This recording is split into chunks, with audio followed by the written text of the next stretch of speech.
It's quite an art. You have to kind of like bring it right to your eye and get super close. Oh my God, yeah, cool. Wow, I'm like really on the tree now.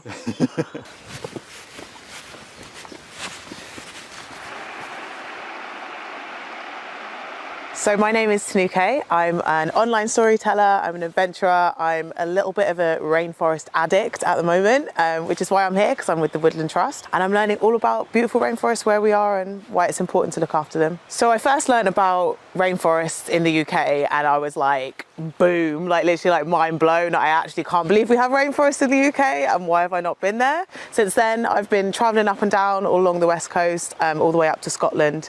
And this today is in Devon, right? Yeah, so I've been all the way up and down. Hiya! Always means I'm in a good mood if I do a high kick. That's good news. So I am an expert in enjoying rainforests, but I'm not an actual expert in rainforests like Sam is from the Woodland Trust. So please tell us a little bit more about Bovey Valley, because I love it here and I need to know more. Well, first, welcome to the heart of the rainforest. It's great to have you here. Thank you. Yeah, so this is Bovey Valley Woods, which is really one of the last fragments of temperate rainforest on Dartmoor and in Devon and Cornwall. And it's really the last kind of place we see on Dartmoor, which has generally been quite deforested, where we've got this last fragment of these really important lichen communities and bryophyte communities, which we're going to go and have a look at. Generally, in the UK, we're very nature denuded. We have really low biodiversity, but we absolutely punch above our weight with lichens and bryophytes and lower plants, which is what makes temperate rainforests so important in the UK in like a global perspective. So we've got over 2,000 species of lichen in the UK, which is mad, like levels of biodiversity. In comparison to other places. Yeah, I've got here a loop. Nice. So if you want to have a go of this, you hold it to your eye really, really close, and you like get as close as you can into the tree. Okay. But this stuff here, the reddy brown stuff, is called Phelania. Reddy brown I'm going for first. Yeah, it's really, really cool up close. Oh my God, that's amazing. That's really clear. Yeah. It's almost like a microscopic world. So if you're in a forest and you're seeing that everywhere, you know you're definitely in a rainforest. Okay, so this is like a good telltale sign that you're in a rainforest if you've got that brown one. Yeah, one of the indicators. Okay. And this one is also quite common, but you really know you're in high rainforest. You've got this. This is called Usnea cornuta. Usnea cornuta. Yeah. And that's part of like what people tend to call old man's beards. Oh yeah, of course. And what about this bright green one here? That's called sea storm lichen. So that's one of the few lichens that doesn't have a mad Latin name.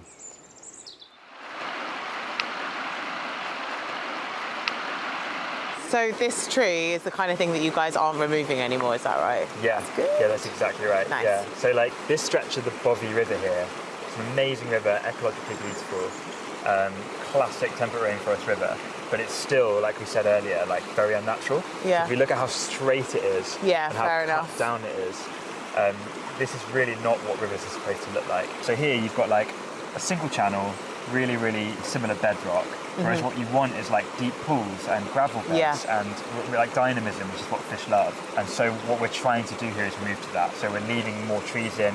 A lot of places we've actually dropped them in to try and create these log jams. Yeah. But the other thing we're doing is, so this bank here, this bank is very artificial, but with that rising amount of stormwater we're getting by the end of the century, you're going to see a lot more of this. This is the river trying to break free and become more dynamic. Yeah. So just on this tree here, there's a really iconic lichen called the tree lungwort lichen, which in medieval times they used to think like cured lung diseases, but it doesn't.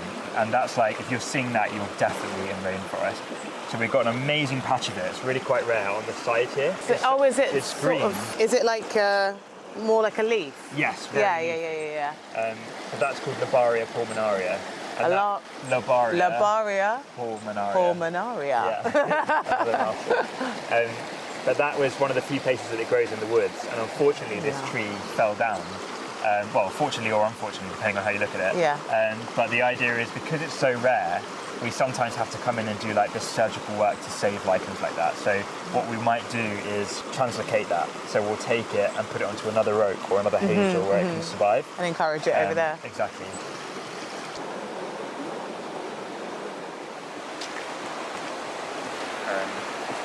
But then we've also got like bat boxes.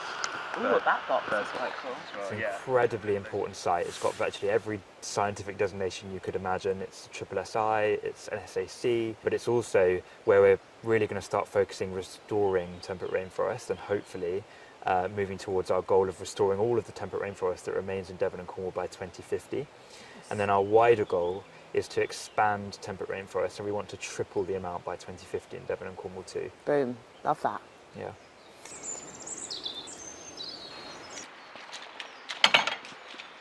Lots of my friends and lots of people around me didn't know that there were rainforests in the UK. And the more I started to learn about it, the more I understood how much and how important it was that we knew more so that we can look after them, enjoy them. And I like to share my stories and all my adventures with all my friends and my family and everyone online. So that's why I started the tour. That's why I started my rainforest road trip. And I've definitely made it my mission to show that black women do adventurous stuff, and we go and live out in the wild, we go and spend time in it, we enjoy it. Nature's for everyone.